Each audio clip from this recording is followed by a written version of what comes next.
Ready to test your Python debugging skills. Find the bug in the code and suggest a fix. You will have 15 seconds.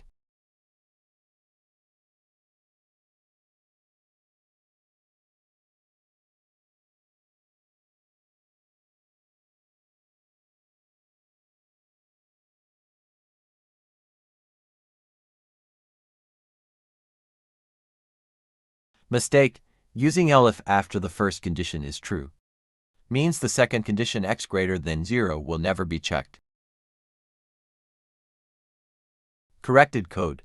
Now, both conditions are checked independently. Thank you for watching this video. Don't forget to like and subscribe for more videos like this.